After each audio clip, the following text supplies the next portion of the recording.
Dear students అందరికీ నమస్కారం. Welcome to our channel biology simple YouTube channel and mobile app. Dear students, ఈ వీడియోలో మనం ఏం డిస్కస్ చేస్తామంటే అతి త్వరలో రాబోతున్నటువంటి ఎస్ఎస్సి నోటిఫికేషన్స్. ఈ ఎస్ఎస్సి నోటిఫికేషన్స్లో మనకి 10th క్లాస్ క్వాలిఫికేషన్తో ఓకేనండి. ఇది వరకు వాస్తవంగా కాంపిటీషన్ అనేది ఎక్కువ ఉంది, ఇప్పుడు కూడా ఎక్కువే ఉంది. కాకపోతే ఏంటంటే నాన్ మ్యాథ్స్ అభ్యర్థులకు కొంతవరకు ఇది రిలీఫ్ అని చెప్పొచ్చు. ఎందుకంటే మనకి మ్యాథ్స్ పార్ట్ ఏదైతే ఉందో క్వాలిఫైయింగ్, అదేవిధంగా ఇంగ్లీష్ జనరల్ స్టడీస్ ఏదైతే ఉందో ఇది మెరిట్ అనేది ఈ ఈ సంబంధించినటువంటి ఎగ్జామ్లో తీసుకోవడం జరుగుతుంది. మరి 10వ తరగతి అర్హతతో ఎస్ఎస్సి ఎంటీఎస్ అంటే సెంట్రల్ గవర్నమెంట్ ఆఫీసెస్ ఏవైతే ఉన్నాయో ఆఫీసెస్లో క్లరికల్ అంటే ఫర్ ఎగ్జాంపుల్ దేవాదాయ శాఖ కానీ, లేకపోతే బిఎస్ఎన్ఎల్ ఆఫీసులు కానీ, లేకపోతే వేరు వేరు మినిస్ట్రీస్ డిపార్ట్మెంట్స్లో కానీ క్లరికల్ జాబ్స్ ఏవైతే ఉన్నాయో క్లరికల్ జాబ్స్ అనేవి ఎంటీఎస్తోనే రిక్రూట్ చేయడం జరుగుతుంది. మరి ఈ మల్టీ టాస్కింగ్ స్టాఫ్తో పాటుగా హవాల్దార్ అని పిలుస్తున్నటువంటి మరొక నోటిఫికేషన్ రెండు కలిపి రిలీజ్ చేస్తా ఉన్నారు గత 2022 సంవత్సరం దగ్గర నుంచి. మరి ఈ ఎస్ఎస్సి ఎంటీఎస్ నోటిఫికేషన్ ఏదైతే ఉందో మనకు అతి త్వరలో రిలీజ్ అవబోతా ఉంది. అయితే దీనికి సంబంధించినటువంటి ప్రిపరేషన్ ఏదైతే ఉందో రైల్వే ప్రిపేర్ అవుతున్నటువంటి అభ్యర్థులు ఎవరైతే ఉందో వాళ్ళ యొక్క ప్రిపరేషన్కి తోడుగా ఇప్పుడు మనం పెంచాల్సింది ఏంటంటే ఇంగ్లీష్, అదేవిధంగా తగ్గించాల్సిన సబ్జెక్ట్ ఏంటంటే సైన్స్. ఎందుకంటే ఎస్ఎస్సి ఎగ్జామ్స్ సైన్స్ తక్కువ ఉండి జీకే పార్ట్ అనేది ఎక్కువ ఉంటుంది అనమాట. మరి వాస్తవంగా ఎస్ఎస్సి ఎంటీఎస్ ఎగ్జామినేషన్ అనేది ఎన్ని మార్క్స్ ఉంటుంది అనేది మనం తెలుసుకునే ప్రయత్నం చేద్దామండి. ఓవరాల్గా ఎస్ఎస్సి ఎంటీఎస్ ఎగ్జామ్ అనేది 270 మార్కులు కండక్ట్ చేయడం జరుగుతుందండి. ఈ 270 మార్కులు గాను ఎన్ని నిమిషాలు అంటే 90 నిమిషాలు సమయం ఇస్తారనమాట. యాక్చువల్గా ఇంతకుముందు ఎస్ఎస్సి అనేది ఏదైతే ఉందో టైర్ 1 టైర్ 2 ఇప్పుడు కూడా అంతే. కాకపోతే టైర్ 1 అంటే లెవెల్ 1, తర్వాత టైర్ 2 అంటే లెవెల్ 2 అనుకోవచ్చు. మరి టైర్ 1లో ఇది వరకు ఒకటే పేపర్ ఒకటే సెషన్. ఇప్పుడు ఏంటంటే ఇప్పుడు 2 పేపర్స్ కలిపి 2 సెషన్స్లో ఒకే రోజు ఒకే షిఫ్ట్లో జరుగుతాయి అనమాట. అర్థమైందా? సో అందులో భాగంగా మనకి 270 మార్క్స్ 90 మినిట్స్లో మనం కంప్లీట్ చేయాల్సి ఉంటుందండి. ఎగ్జామ్ ఆన్లైన్ ఎగ్జామే. దీనికి ఏంటంటే సెషన్ 1కి నెగిటివ్ అనేది ఉండదు. సెషన్ 2కి వచ్చేసరికి 1 మార్క్ 1 క్వశ్చన్ 1 మార్క్ నెగిటివ్ పోతుంది అనమాట. అర్థమైందా? అయితే సెషన్ 1లో న్యూమరికల్ ఎబిలిటీ ఉంటుంది అనమాట. ఓకే, న్యూమరికల్ ఎబిలిటీ 20 క్వశ్చన్లు ఉంటాయి. ఒక్కొక్క క్వశ్చన్ 3 మార్కులు తీసుకున్నట్టయితే 60 మార్కులు అండి. తర్వాత రీజనింగ్ ఉంటుంది. రీజనింగ్ అంటే మీకు తెలుసు కదా, number series, letter series, analogy అని చెప్పేసి, డైరెక్షన్స్ అని చెప్పేసి, క్లాక్స్ అని చెప్పేసి, ఏజెస్ అని చెప్పి ఇవన్నీ కూడా రీజనింగ్లోకి వస్తాయి. ఈ రీజనింగ్ కూడా 20 ప్రశ్నలు ఉంటాయి. ఇక్కడికి వచ్చేసరికి 60 మార్కులు అనమాట. మరి ఇక్కడ మనకు వచ్చేసరికి 20, 20, 40 మార్కులు కదండి. 40 ప్రశ్నలో మరి 120 మార్కులు కదా, అంటే క్వశ్చన్ 3 మార్కులు కదా. ఇక్కడికి వచ్చేసరికి జస్ట్ క్వాలిఫై అయితే చాలు. క్వాలిఫైయింగ్ మార్క్స్ పెడతారు, ఒక 40% లేకపోతే 50% ఉంటాయి. ఆ క్వాలిఫైయింగ్ మార్క్స్ వస్తే కనుక ఈ సెషన్ 1 అనేది నువ్వు క్వాలిఫై అయిపోతావు. అంటే మ్యాథ్స్ లో నువ్వు ఎక్స్పెక్ట్ అవ్వాల్సినటువంటి అవసరం లేదు. ఇది వరకు మ్యాథ్స్ వచ్చేసరికి ఎస్ఎస్సి ఎంటీఎస్ లో డిసైడింగ్ ఫ్యాక్టర్. కానీ ఇప్పుడు ఏంటంటే అందరూ మ్యాథ్స్, ఆంధ్ర తెలంగాణ కాదు, త్రూ అవుట్ ఇండియా అందరూ మ్యాథ్స్ బాగానే చేస్తారు. జిఎస్ ఏదైతే ఉందో జిఎస్ లో మనం మంచి మార్క్స్ సాధిస్తేనే జాబ్ వస్తుంది అనమాట.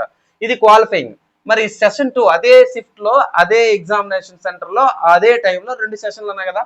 సెషన్ 2కి వచ్చేసరికి జనరల్ అవేర్నెస్ వచ్చేసరికి 25 ప్రశ్నలు ఉంటాయి. మరి 75 మార్కులు, ఒక్కొక్క ప్రశ్నకి 3 మార్కులు. మరి అదే విధంగా జనరల్ ఇంగ్లీష్ అండి, ఇంగ్లీష్ వచ్చేసరికి 25 ప్రశ్నలు 75 మార్కులు. ఇక్కడ 75 అంటే 150 మార్కులు. ఇక్కడ మాత్రమే నువ్వు మెరిట్ తీసుకుంటారు. నేను అంటే నీ జాబ్ డిసైడ్ చేసేది, నీ జాబ్ రావాల్సింది, నువ్వు బాగా కష్టపడాల్సింది దేనికంటే ఈ ఇంగ్లీష్కి, జనరల్ అవేర్నెస్కే. అంటే మ్యాథ్స్ రానటువంటి పర్సన్స్, మ్యాథ్స్కి ఇప్పుడు చేయలేని టైం చాలదు అనుకునే పర్సన్స్ ఎవరైతే ఉన్నారో వాళ్ళకి మాత్రం ఇది అద్భుతమైనటువంటి అవకాశంగా మనం చెప్పొచ్చు.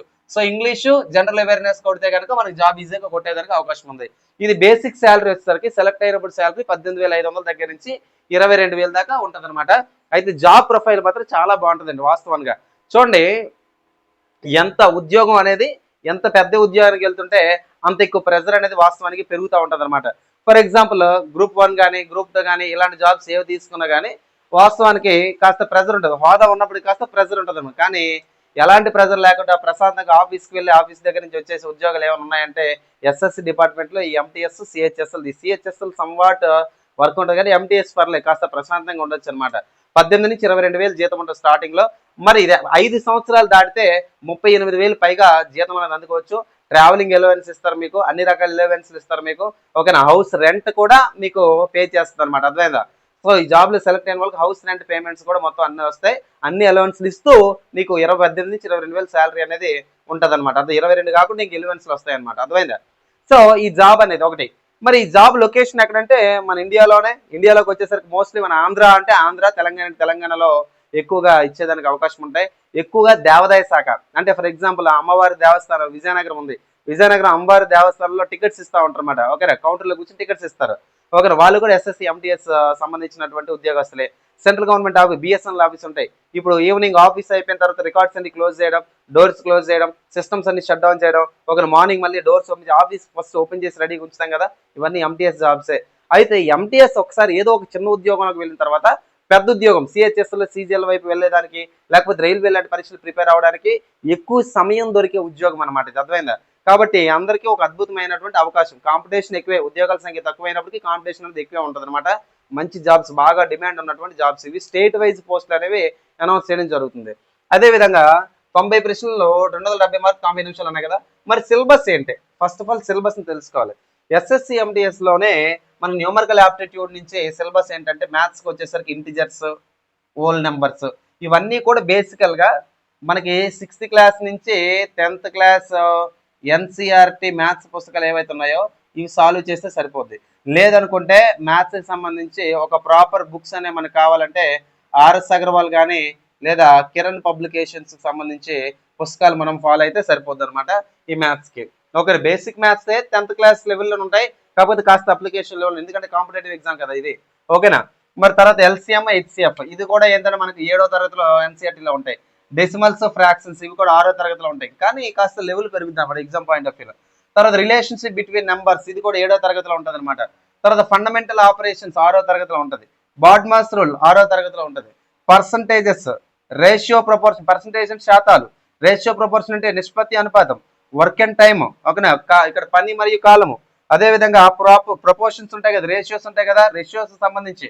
నెక్స్ట్ యావరేజెస్, సరాసరి. అయితే ఈ యావరేజ్లు, ప్రపోర్షన్స్, వర్క్ అండ్ టైము, ఇక్కడ రేషియో, ప్రపోర్షన్, పర్సంటేజెస్ ఏవైతే ఉన్నాయో ఈ 5 టాపిక్లు మనకి 8th క్లాస్ ఎన్సీఆర్టీలోనే కంపేరింగ్ ద క్వాంటిటీస్, ఓకే, పరిమాణాలని పోల్చి చూపుట అనే పాఠాలు ఇవన్నీ ఉంటాయి అనమాట. తర్వాత సింపుల్ ఇంట్రెస్ట్ ఇది 8th క్లాస్లో ఉంటాయి. Profit and loss. Simple interest అంటే ఏంటి? మామూలు వడ్డీ లెక్కలు ఉంటాయి కదా, ఒకరు వడ్డీ లెక్కలు. అదేవిధంగా ప్రాఫిట్ అండ్ లాస్, లాభ నష్టాలు, డిస్కౌంట్స్ ఇవి కూడా 8th క్లాస్లో ఉంటాయి అనమాట. వాస్తవానికి ఇవి స్కూల్ స్టేజ్లో ఉంటాయి. మనం అది ప్రిపేర్ అవ్వక కాంపిటేటివ్ ఇన్స్టిట్యూట్కి వెళ్ళిన తర్వాత వాళ్ళు మీకు అరచేతిలో స్వర్గం చూపిస్తారు అనమాట. ఆ పుస్తకం చదవాలి, ఈ పుస్తకం చదవాలి, లేకపోతే state number 1 maths faculty, India's number 1 maths faculty అని అడవిడి చేసి మిమ్మల్ని చాలా ఇబ్బంది పెడతారు. స్కూల్ పుస్తకాలు సాల్వ్ చేస్తే మనకు మంచి నాలెడ్జ్ వచ్చేస్తుంది అనమాట. అర్థమైందా? లేదా అలా కుదరదంటే కనుక కోచింగ్ సెంటర్కి వెళ్ళి లేకపోతే ఆర్ఎస్ అగర్వాల్ సాల్వ్ చేసుకుంటే సరిపోతుంది. నెక్స్ట్ బేసిక్ జామెట్రీ కూడా 8th క్లాస్లో ఉంటాయి. కాస్త 10thలో, కాస్త 9thలో ఉంటుంది, ఇది చూసుకోవాలి. టైమ్ అండ్ డిస్టెన్స్ ఇది కూడా మనకి 8thలో ఉంటాయి. తర్వాత lines and angles, pure maths అనేది. తర్వాత గ్రాఫ్స్, డేటా ఇంటర్ప్రిటేషన్, డేటా ఇచ్చేసి దాని మీద ప్రశ్నలు అడుగుతాడు. స్క్వేర్స్, స్క్వేర్ రూట్స్ మీద ప్రశ్నలు అడుగుతాడండి. ఓకేనా? సో మ్యాథ్స్కి వచ్చేసరికి న్యూమరికల్ యాప్టిట్యూడ్ ఇది. రీజనింగ్ వచ్చేసరికి సిలబస్ ఏంటి? రీజనింగ్ వచ్చేసరికి series, number series, letter series, తర్వాత కోడింగ్, డికోడింగ్, తర్వాత analogy, letter analogy, word analogy. ఓకేనా? తర్వాత డైరెక్షన్స్, దిక్కులు ఉంటాయి కదా. ఫర్ ఎగ్జాంపుల్ ఒక మనిషి, ఒక పర్సన్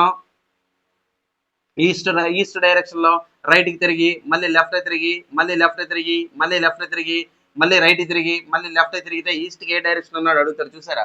సింపుల్ ఆన్సర్లు అనమాట. ఓకేనా? 3 లెఫ్ట్లు ఈజ్ ఈక్వల్ టు 1 రైట్. ఓకేనమ్మా? 1 రైట్కి 1 లెఫ్ట్ క్యాన్సిల్. ఈస్ట్కి రైట్ తీసుకుందాం, ఇక డైరెక్షన్ తీసుకుందామా? డైరెక్షన్ తీసుకునేసరికి మనకి ఈస్ట్, వెస్ట్, నార్త్, సౌత్. ఈస్ట్కి రైట్ తీసుకుంది, ఈస్ట్కి రైట్ అనేసరికి సౌత్ ఆన్సర్ అవుతుంది అనమాట. అర్థమైందా? చిన్న చిన్న షార్ట్ కట్స్ మనం ఫాలో అయితే ఆన్సర్ చేయొచ్చు అనమాట. ఓకేనా?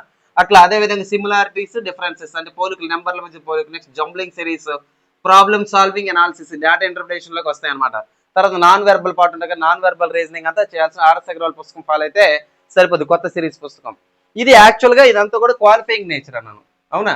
తర్వాత ఇంగ్లీష్, అదేవిధంగా జిఎస్, ఇదే చాలా ఇంపార్టెంట్ మనకి. ఇంగ్లీష్లో కూడా spot the errors. For example అండి, ఎర్రర్స్ కనుక్కోవాలి. For example she is going to the market అన్నాం. ఓకేనా? She is going the market అని చెప్పి సెంటెన్స్ ఇచ్చాడు. ఇక్కడ ఎర్రర్ ఎక్కడ ఉందని అడుగుతాడు. అంటే ఎక్కడ తప్పు ఉందండి? గోయింగ్ పక్కన టు అనేది ఉండాలి. టు అనేది ఏదైతే ఉందో, టు అనేది ఆ ప్రిపోజిషన్ కదా, ఆ టు అనేది ఉండాల్సి ఉంటుంది అనమాట. అంటే ఆ సెంటెన్స్ కరెక్షన్స్ ఏవైతే ఉన్నాయో ఆ కరెక్షన్స్ మనం తెలుసుకోవాల్సినటువంటి నెసెసిటీ ఉంది. అదేవిధంగా ఇది స్పాట్ ది ఎర్రర్స్. తర్వాత ఫిల్ ఇన్ ద బ్లాంక్స్. ఒక పారాగ్రాఫ్ ఇచ్చి అందులో బ్లాంక్స్ ఇస్తాడు, అందులో ప్రిపోజిషన్స్, పార్ట్స్ ఆఫ్ స్పీచ్, లేకపోతే గ్రామర్కి సంబంధించిన ఏమైనా ఉంటే కనుక ఫిల్ చేయాల్సి ఉంటుంది అనమాట. అదే సినోనిమ్స్, యాంటోనిమ్స్ అంటే వ్యతిరేక పదాలు, నానార్థాలు ఉంటాయి కదా, వాటికి సంబంధించినటువంటి బాగా కండెస్ట్ పెట్టాలి. దీనికి కూడా బెస్ట్ బుక్స్ ఉన్నాయి. ఒకవేళ మీరు ప్రిపేర్ అవుతారంటే బెస్ట్ బుక్ లిస్ట్ కూడా వీడియో చేసి పెడతాం మీకు. ఓకేనా? తర్వాత రాంగ్లీ స్పెల్ట్. ఓకేనా? రాంగ్లీ స్పెల్ట్ అంటే రాంగ్ స్పెల్లింగ్స్ ఏవైతే ఉన్నాయో వాటిని మనం కరెక్షన్ చేయాలి. ఫర్ ఎగ్జాంపుల్ అపాయింట్మెంట్ అని చెప్పి అన్నాడు, గతంలో అడిగాడు. ఓకేనా? అపాయింట్మెంట్, సో అపాయింట్మెంట్ లో ఎక్కడ వర్డ్ స్పెల్లింగ్ మిస్టేక్ ఉందనేది మీరు తెలుసుకుని కామెంట్ బాక్స్ లో కామెంట్ చేయండి, అర్థమైందా? సో ఇలా రాంగ్ స్పెల్ట్ ఇచ్చేసి రాంగ్ స్పెల్ట్ ని మనకి రైట్ కనుక్కోమంటే మిస్సింగ్ లెటర్ ఏదని చెప్పి. అదే ఇడియమ్స్ ఫ్రేజెస్. తర్వాత one word substitutions. One word substitutions అంటే ఏంటో ఒక పదం ఇచ్చి దానికి సంబంధించి అంశాన్ని మనకు అడుగుతారు అనమాట. ఫర్ ఎగ్జాంపుల్ ఆ మోనోపోలీ అన్నాడు, ఏకచక్రాధిపతి, person or thing or a king or a queen who rules the country. అంటే ఆ ఒక్కరే continues for long time rule చేస్తుంది, అంటే మోనోపోలీ అని చెప్పి పిలుస్తారు, లేదా మొనార్కీ అని చెప్పి పిలుస్తారు.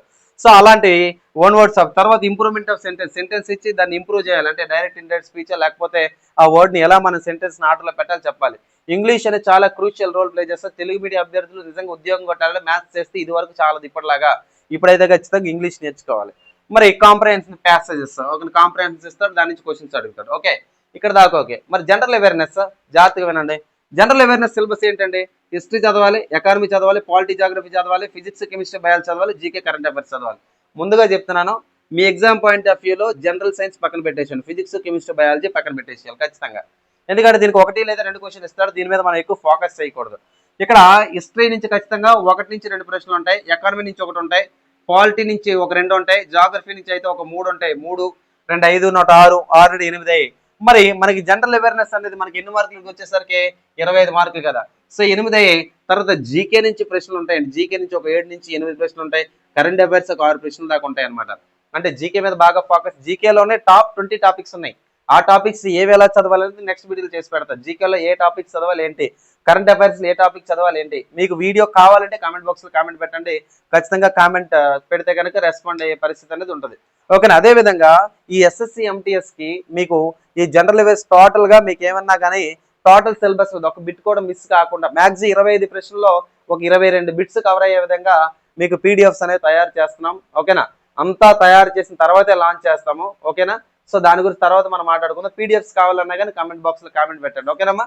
సో ఎస్ఎస్సి ఎంటీఎస్ కి సంబంధించి ఈ పార్ట్ మనం ఫోకస్ చేయాలి, మ్యాథ్స్ మీద బాగా ఫోకస్ చేయాలన్నమాట. ఓకేనా? సో ఈ సిలబస్ మీద సిలబస్ షీట్ పక్కన పెట్టుకుని పూర్తిగా మీరు ప్రిపరేషన్ లో దిగితే కనుక ఖచ్చితంగా సక్సెస్ అవుతారు. అయితే ఈ ప్రిపరేషన్ లో బెస్ట్ బుక్స్ ఏవైతే తెలుసుకోవాల్సిన అవసరం ఉంది. ఓకేనా? ఆ బుక్స్ ఒకవేళ మీరు ఏవైతే తెలుసుకోవాలనుకుంటున్నారో, అంటే maths okay, reasoning okay, English కును ఇక్కడ ఉన్నటువంటి జీకే జిఎస్ ఏవైతే ఉన్నా వీటికి బుక్స్ కావాలంటే కనుక కామెంట్ బాక్స్ లో కామెంట్ పెట్టండి. దానికి ఎలా మనం ఫాలో అవ్వాలి, ఏం చేయాలి, వాట్ ఈస్ వాట్ అనే మనం డిస్కస్ చేసే ప్రయత్నం చేద్దాం. ఓకేనండి? Right, thanks for watching this video. Thank you very much.